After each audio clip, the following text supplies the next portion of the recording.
अब देखते हैं अब हमारा आगे का सवाल क्या है। हमारा क्वेश्चन ये है ना कि कोई धन साधारण ब्याज के अंतर्गत 3 वर्ष में 4,680 रुपये हो जाता है। यदि ब्याज की दर 4% अधिक होता तो उतने ही समय में वह राशि 5,112 रुपये हो जाता है। तो वह राशि तथा दर ज्ञात करें। क्वेश्चन को ध्यान से समझते हैं। हमारे सवाल में क्या है ना, कह रहा है कोई धन 3 वर्ष में 4,680 हो जाता है। इसका मतलब क्या है ना, 3 वर्ष में 4,680 हो जाता है शब्द जैसे ही आ जाता है। इसका मतलब क्या है ना, ये 4,680 क्या है, तो मिश्र धन दिया हुआ है। हमारे सवाल में ऐसा दिया 3 साल में कितना हुए जा रहा है मिश्र धन, तो 4,680 दिया है, मिश्र धन है, यहाँ ब्रैकेट में डिनोट कर देते हैं। अब क्या कहता है, यदि ब्याज की दर 4% अधिक होता। अब कह रहा है दर कितना था पता नहीं, लेकिन जितना भी दर था अगर 4% बढ़ा दें तो क्या होगा, सिंपल सी बात है ना, अगर दर बढ़ेगा तो क्या होगा, ब्याज बढ़ेगा, या फिर कहेंगे मिश्र धन बढ़ेगा। तो दर बढ़ गया तो क्या कह रहा है, उतने ही समय में, मतलब 3 साल में ही क्या हो रहा है ना, तो 5,112 रुपये हो जाता है। फिर से कह रहा है हो जाता है, इसका मतलब मिश्र धन कितना हो गया, फिर से 3 साल में ही दर बढ़ने पर 5,112 रुपये हो गया। इतना क्वेश्चन देने के बाद हमारे सवाल में क्या पूछा है, वह राशि तथा दर ज्ञात करें, मतलब मूलधन और दर दोनों ज्ञात करना है। जब भी ऐसा सवाल मिले ध्यान ये रखना है कि जब भी हम किसी दो मिश्रधन को माइनस करते हैं, चाहे वो मिश्रधन एक ही साल के हो, 3 साल 3 साल, 5 साल 5 साल, या फिर दोनों अलग अलग के हो, इस बात को ध्यान से समझना है। जब भी हम लोग दो मिश्रधन को माइनस करते हैं ना, चाहे वो 1 साल वाले हो या फिर अलग अलग साल वाले हो, वो हमेशा क्या देता है, तो ब्याज का अंतर देता है। इस बात को याद रखना है, वो क्या देता है, साधारण ब्याज का अंतर हमें देता है। बस इसी बात को समझना है, हमारा सवाल हो जाएगा क्लियर, सॉल्व हो जाएगा। अब इसके लिए क्या है ना, जब भी ऐसा सवाल मिले तो हम मूलधन निकालने का एक फॉर्मूला रखते हैं, जो हमारा काम क्या करेगा ना, सेकेंड में निकाल देगा। बेसिक मेथड से चलना ही नहीं है, इसका एक फॉर्मूला से चलते हैं। इसका मूलधन का फॉर्मूला क्या है ना, इसको ध्यान से लिख लेना है। मूलधन का फॉर्मूला है मूलधन का फॉर्मूला ये रखना है, मिश्रधन का अंतर, ए का अंतर लिख देते हैं, अमाउंट का अंतर, मिश्रधन का अंतर गुना 100 बटे बटे में क्या रखना है, तो जितना रेट अधिक या कम जो भी हो रहा हो ना, ये जो दर दिया हुआ है तो दिया गया दर रख लेते हैं, दिया गया दर जो ये 4% अधिक होगा कम होगा, साथ ही साथ क्या है ना, ये समय रख लेंगे। हमारा आसानी से क्या होगा, तो मूलधन निकल कर आ जाएगा। जैसे इसमें रखते हैं मिश्रधन का अंतर कितना आ गया, इस दोनों को माइनस करते, 5,112 को क्या करते हैं ना, माइनस कर लेते हैं 4,680 से, तो मिल जाएगा कितना, 432 रुपये अंतर मिल जाएगा। गुना कितना होगा, यहाँ पे लिख देते हैं 432 गुना 100 बटे में कितना दर है, 4% बढ़ा हुआ, गुना 100 रख लेते हैं, बटे सॉरी 100 नहीं, गुना समय हमारा कितना है, तो समय हमारा था 3 साल, गुना रख लिए 3 हो गया। अब इसको सॉल्व कर लेते हैं। इसको सॉल्व करते हैं, कितने टाइम्स में कट जाएगा, तो 4×3=12 से कट जाएगा, 36 बार में हमारा मूलधन क्या मिल गया ना, मूलधन मिल गया हमारा 3,600 रुपये मूलधन हो गया। अब जैसे ही मूलधन मिल गया आसानी से दर निकल जाएगा। अब सिंपल सी बात है, 3 साल में मिश्रधन था कितना, 3 साल का मिश्रधन है 4,680 रुपये था। मूलधन कितना है, तो मूलधन है 3,600 रुपये। तो अगर इसी दोनों को माइनस कर लें तो ब्याज मिल जाएगा ना। फॉर्मूला पहले से हम लोग देख रखे हैं, 4,680 में हम लोग 3,600 को माइनस कर लेते हैं तो क्या मिल जाएगा, 800 रुपये। 800 ये क्या, 800 ही होगा ना, इसको माइनस कर लेते हैं, 4,680 में माइनस कर लेते हैं 3,600, 10,880, ब्याज कितना हो जाएगा, तो 10,80 हो गया ब्याज। अब क्या करते हैं, ब्याज का फॉर्मूला लगा लेते हैं। ब्याज का हमारा फॉर्मूला क्या था ना, साधारण ब्याज का फॉर्मूला था P/R/T/100 था। इसी फॉर्मूला पे लगाते हैं, ब्याज की जगह पे 10,80 रख लेते हैं, मूलधन हमारा 3,600 निकल कर आया है, गुना दर की जगह दर पता नहीं है, और टाइम कितना रख लेते, तो टाइम 3 साल था तो ये रख लिए 300। हमारा सवाल हो जाएगा सॉल्व। ये इसको अब कैंसिल कर लेते, 36 से कट जाएगा कितने बार में, 30 बार में, 3 से कट गया 10 बार में, हमारा दर क्या निकल कर आ गया, 10% दर हो गया। अब सेम हमारा क्या है ना, ये सवाल है अगर आप लोग चाहे तो वीडियो पॉज करके इसको बना सकते हैं, बिल्कुल सेम वैसे ही निकालना है। क्वेश्चन क्या दिया ना, 4 वर्ष में 4,800 हो जाता है, लिख लेते हैं 4 वर्ष में हो गया 4,800। अब क्या दिया है कि उसके बाद दर 2% बढ़ गया तो उतने ही समय में 5,120 हो गया, मतलब 4 साल में ही कितना हुए जा रहा है, तो 5,120 हो गया। सिंपल फॉर्मूला फिर से वही लगा देते हैं, मूलधन का फॉर्मूला क्या था, तो सेम यहाँ पे लिखा हुआ है, ब्याज सॉरी मिश्र धन का अंतर, यहाँ से मिश्र धन का अंतर लेते हैं। मिश्र धन का अंतर कितना हो जाएगा, तो 320। मिश्र धन का अंतर रख लेते हैं 320 गुना क्या रखना है, तो 100 बटे में आना है क्या, दिया हुआ दर मतलब घटा हुआ या बढ़ा हुआ जो भी दर होगा 2%, और समय कितना रख लेते हैं, तो 4। अब इसको सॉल्व कर लेते हैं, 4 दूना 8, 8 चौके 32। एक लाइन में हमारा मूलधन क्या निकल कर आ गया, 4000 रुपये मूलधन हो गया। अब 4 साल का मिश्र धन कितना दिया हुआ है, 4800 दिया हुआ था, मूलधन हमारा 4000 है, तो ब्याज कितना हो जाएगा। ब्याज निकालने के लिए मिश्र धन में से हम लोग माइनस कर लेते हैं मूलधन को, जैसे पीछे किए थे, क्या आ जाएगा, 800 रुपये आ जाएगा। यहाँ भी वही हुआ था। हम लोग 1080 कैसे निकाले थे, 4680 में हम लोग 3600 को माइनस कर लिए, उसी तरीके से यहाँ अब ब्याज का फॉर्मूला लगा देते हैं। ब्याज का फॉर्मूला क्या होता है, तो P into R into T और बाय हो जाएगा 100। अब यहाँ से इसको फॉर्मूला लगाते हैं और आसानी से हमारा दर निकल कर आ जाएगा। ब्याज हमारा कितना है, 800 है, तो ब्याज की जगह पर 800 रख लेते हैं, बराबर मूलधन कितना आया, तो 4000 आया, और दर कितना है, तो दर तो निकालना ही है, और समय 4 साल है, और बटे कर लेते हैं 100। 20 खत्म हो गया, 10 इसका ख़त्म कर लेते हैं, 4 चौके 16, 5 80। हमारा दर क्या निकल कर आ गया, तो 5%, बिल्कुल ही आसानी से निकल कर आ गया। हम लोग नेक्स्ट स्टेप में देखते हैं। अब हमारा सवाल क्या है, अब हमारा सवाल है ना किस्त वाला सवाल है, ध्यान से समझना है, ये बहुत ही इंपॉर्टेंट सवाल होता है। क्या कह रहा है हमारा सवाल, 7700 रुपये की देय राशि का 5% वार्षिक साधारण ब्याज की दर से 5 वर्ष के लिए कर्ज लिया जाता है। इसका मतलब ये है 7700 रुपये देय राशि, मतलब 7700 रुपये पेबल अमाउंट है, 7700 रुपये क्या करना है, तो देना है उसको, और 5% वार्षिक दर से देना है, 5 वर्ष में देना है। अब क्या कह रहे हैं, जिसे समान वार्षिक किस्त द्वारा दिया गया, जिसे समान वार्षिक किस्त द्वारा दिया जाता है, तो प्रत्येक किस्त का मान क्या होगा, ध्यान से समझना है। क्वेश्चन क्या होता है ना, इसको समझना है, फिर इसके बनाने का तरीका हम लोग डायरेक्ट सीख लेंगे। क्या होता है ना, जैसे मानते हैं कि कोई अगर 5000 रुपये कर्ज लिया है, अगर हम ये माने 5000 रुपये कोई आदमी कर्ज लिया है, तो क्या कहते हैं कि अगले महीने ये क्या करेगा, या अगले साल 1000 रुपये दे दिया, पहले साल तो इसको 5000 रुपये पर इंटरेस्ट लगेगा, अगले साल क्या होगा 1000 दे देगा तो इसको 4000 पर ही इंटरेस्ट लगेगा, फिर अगले साल ये 1000 दे देगा तो 3000 पर इंटरेस्ट लगेगा, इसी तरीके से क्या होगा, अंतिम में 1000 पर इंटरेस्ट लगेगा। वही सवाल यहाँ पर होता है, वही इंटरेस्ट यहाँ पर लगता है। तो जब भी ये किस्त वाला सवाल आए ना, ध्यान से समझना है इसको बनाना कैसे, सिर्फ जाके देखना है कि हमारा दर कितना है और समय कितना है। दर हमारा 5% है और समय कितना, 5 वर्ष तक है, बस ये देखना है, दर 5% है और समय 5 वर्ष। जैसे ही दर 5% मिला, सबसे पहले हम लोग रखेंगे 100, अब प्लस इसमें करेंगे, प्लस क्या करना हो, जितना दर हो उतना ही प्लस करना है। 5 प्लस करते हैं 105, फिर आगे 5 प्लस करेंगे 110, फिर आगे 5 प्लस करेंगे 115, फिर आगे 5 प्लस करेंगे 120। कितने बार करना है, तो जितना समय हो, 5 वर्ष है तो 5 बार कर लेंगे, 6 वर्ष रहता तो प्लस एक बार और 125 कर लेते। तो फिलहाल 5 वर्षीय, इन सब को हम लोग जोड़ लेते हैं, क्या मिल जाएगा, इन सब को जोड़ने में 15, 5 20, 20 20 40 और 10 50, 550 रुपये। इसका मतलब क्या, यहाँ से 550 रुपये देना है, क्वेश्चन से 7700 रुपये देना है, तो क्या कहेंगे 550 यूनिट किसके बराबर, तो 7700 के बराबर। एक यूनिट हम लोग जब निकालते हैं क्या मिल जाएगा, 10 ख़त्म कर लेते हैं, 11 पचे 55 और 11 सत्ते 77, 5 से कट जाएगा, 14 बार में 1 यूनिट क्या मिल गया, 14। इसीलिए हम लोग प्रत्येक किस्त का मान 100 यूनिट निकाल लेते हैं। 100 यूनिट क्या हो जाएगा, तो 14 गुना 100, 1400 रुपये इसका वार्षिक किस्त मिल जाएगा। आसानी से सॉल्व कर लेंगे, इस तरीके से चलते हैं। इसका क्या है ना, एक और फॉर्मूला है, जब ये समय ज़्यादा रहे, 5 साल के अलावा क्या रहे ना, 10 साल रहे, 20 साल रहे, तब क्या, या हम बार बार इतना लिख कर जोड़ेंगे, इसके लिए क्या करेंगे ना, हम लोग एक फॉर्मूला का यूज़ करेंगे।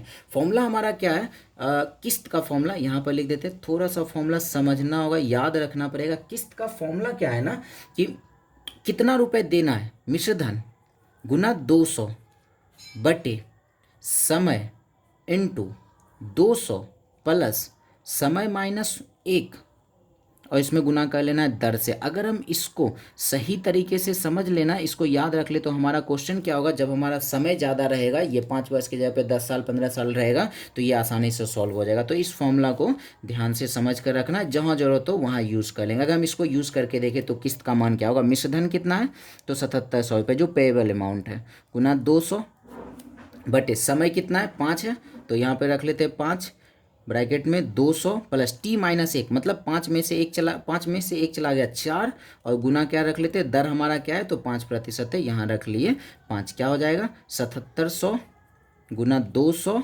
बटे 5 गुना 200 प्लस 5 चौके 20, 220 हो गया। सॉल्व कर लेते हैं, 1 0 कैंसिल हो जाएगा। 5 से इसको काट लेते हैं 40 वार में, 11 दूना हो गया 22 और 11 सत्ते हो गया 77, 2 से इसको काट लेते हैं 20 बार में, 70 गुना 20 क्या हो गया तो आ गया प्रत्येक किस्त का मान 1400 आ गया। तो जब हमारा क्या हो ना समय कम रहे तो इस पर काम कर, समय ज़्यादा रहे तो इस फॉर्मूला पे काम कर लेंगे। अब हमारा सवाल क्या है, सेम वही सवाल है, आप लोग चाहो तो वीडियो पॉज करके इसको बना लो, आसानी से आंसर आ जाएगा। क्या है, 1680 रुपये की देय राशि 12% वार्षिक दर से 3 वर्ष के लिए कर्ज दिया जाता है, जिसे समान वार्षिक किस्त द्वारा वापस कर दिया जाता है, तो प्रत्येक किस्त का मान क्या होगा। जैसे ही किस्त वाला सवाल है, क्या करना है, दर को उठाना। दर कितना है 12%, पहला मानेंगे 100, अगला क्या होगा 112, जितना दर रहेगा उतना ही जोड़ते जाना। उसका अगला क्या होगा 12 और जोड़ते 124, 3 साल के लिए तो इतना ही रहने देते हैं, तो क्या हो जाएगा ये 336, यहाँ से 336 जमा करना है, क्वेश्चन से 1680 क्या कहेंगे 336 यूनिट किसके बराबर 1680 के बराबर। 1 यूनिट हम लोग निकाल लेते हैं, क्या होगा 5 पाई में कट जाएगा, 1 यूनिट हो जाएगा 5, इसलिए 100 यूनिट निकाल लेते हैं। 100 यूनिट का हो जाएगा 5 गुना 100, 500 रुपये इसका वार्षिक किस्त हो गया। तो चाहे तो इस फॉर्मूला पे एक बार अप्लाई करके देख सकते हैं। जब समय ज़्यादा रहेगा 3 वर्ष के या 13 वर्ष रहता तो हम लोग इस फॉर्मूला पे काम करते, इस मेथड पे काम नहीं करते। अब जैसे हमारा ये सवाल है, इस पर आप लोग ट्राई करके देखें किस मेथड से आप लोगों से बनता है। तो हम लोग अगर इसे बनाएं तो क्या होता है, क्या कह रहा है 54,500 रुपये हो जाने वाली राशि को 8% वार्षिक साधारण ब्याज की दर से 10 वर्ष के लिए लिया जाता है, जिसे समान वार्षिक किस्त द्वारा वापस कर दिया जाता है, तो प्रत्येक किस्त का मान क्या होगा। अब जैसे प्रत्येक किस्त का मान है, अब क्या है ना, अब समय जाके देखते हैं तो 10 वर्ष है। अब 10 वर्ष जैसे अगर हम लोग यहाँ 100 लेते हैं तो अगला क्या लेना पड़ेगा 8% है, तो 108 फिर 116 फिर 124, टोटल 10 बार ये लेना पड़ जाएगा। तो इन सब से बचने के लिए क्या करते हैं ना, वो फॉर्मूला लगा लेते हैं। फॉर्मूला हमारा क्या था, किस्त का फॉर्मूला क्या था, एक बार फिर से वापस हम लिख देते ताकि याद हो जाए। किस्त का फॉर्मूला क्या था, तो जितना रुपये देना है अमाउंट गुने 200 बटे टी इंटू 200 प्लस T-1 और इंटू में क्या था तो रेट था। बस इस फॉर्मूला पे लगाते हैं, हमारा किस्त निकल कर आ जाएगा। अमाउंट की जगह पर क्या रख लें तो 54,400 रुपये गुना 200 बटे में आते हैं टी की जगह पे 10 वर्ड से ना, तो ये 10 इंटू 200 प्लस T-1, 10 में से 1 चला गया 9, और गुना रेट की जगह पे हम लोग रख लेते हैं 8 हो गया। फटाफट इसको हम लोग सॉल्व कर लेते हैं, क्या मिल जाएगा ये हो जाएगा 54,400 गुना 200 बटे 10 गुना 9 और गुना 8 72 प्लस 200 272 हो गया। 10 माइनस कर माइनस कैंसिल कर लेते हैं, 272 से ये कट जाएगा 200 बार में, क्या मिल जाएगा ये 200 गुना 20 क्या हो जाएगा तो 4,000 रुपये इसका हो गया वार्षिक किस्त हो गया। बिल्कुल आसानी से इस फॉर्मूला पे सॉल्व हो गया। अब हम लोग देखते हैं तो हमारा आगे का सवाल क्या है।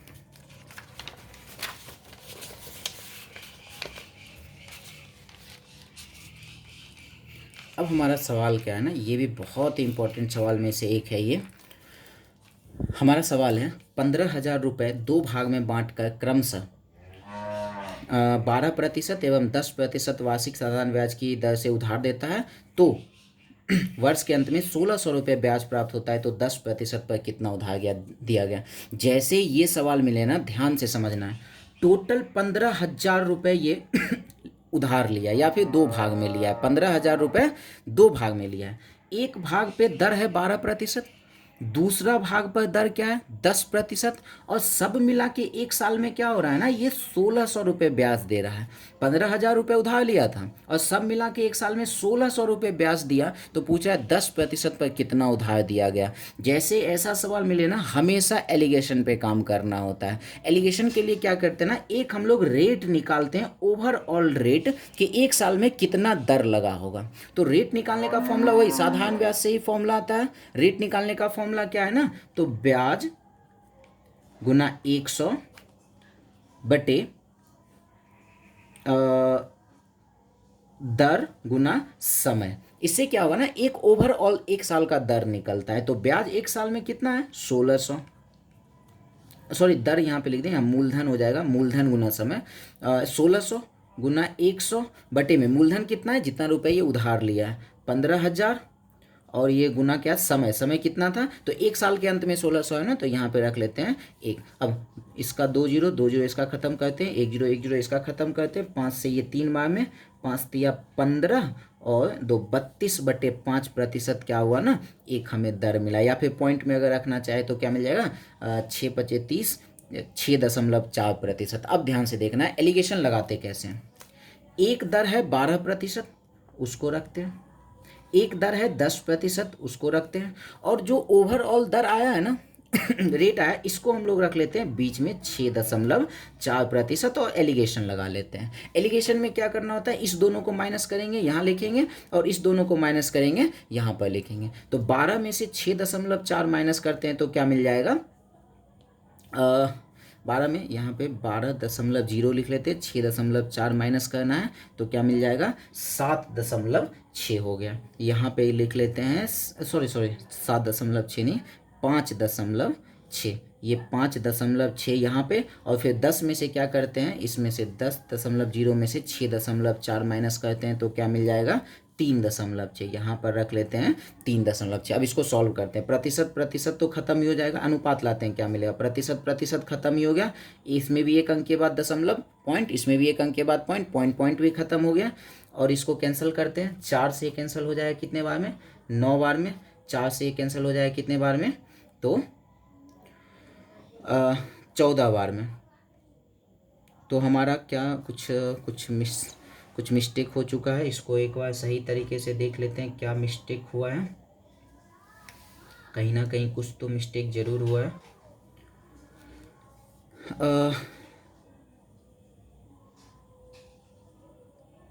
32/5, 6×5 = 30, ये सही है। 12 में से 6.4 माइनस करते हैं तो 11, 6×5 = 11, 5.6, और यहाँ पे 10 में से 6.4 माइनस करते हैं 3.6, ये सब तो सही है। तो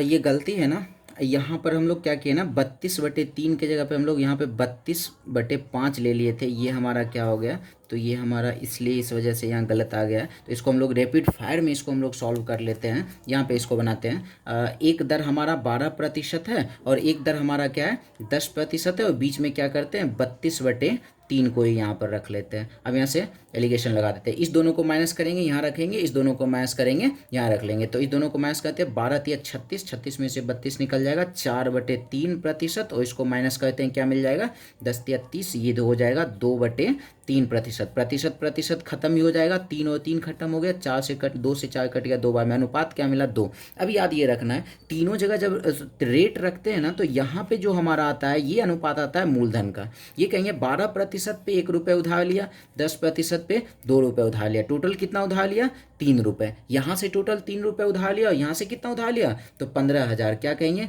3 यूनिट किसके बराबर, तो 15,000 के बराबर। 1 यूनिट किसके बराबर, तो ये कट जाएगा 5,000 के बराबर। इसलिए क्या पूछा है ना, 10% पर कितना उधार लिया, 10% पर कितना लिया था 2, इसलिए 2 यूनिट निकाल लेते हैं, 5,000 गुना 2 क्या हो जाएगा, ये 10,000 रुपये ये उधार लिया। अगर आप लोगों को थोड़ा समझने में परेशानी हो तो ये तो हम बहुत जल्दी में बता दिए, तो आप लोग एक बार फिर से वीडियो को रिपीट करके देख ले, और एक बार क्या करें ना, इस सवाल को आप लोग बनाकर इसका आंसर हमें कमेंट में करें। तो आज के लिए बस इतना ही रहने देते हैं, धन्यवाद, मिलते हैं अगले वीडियो में।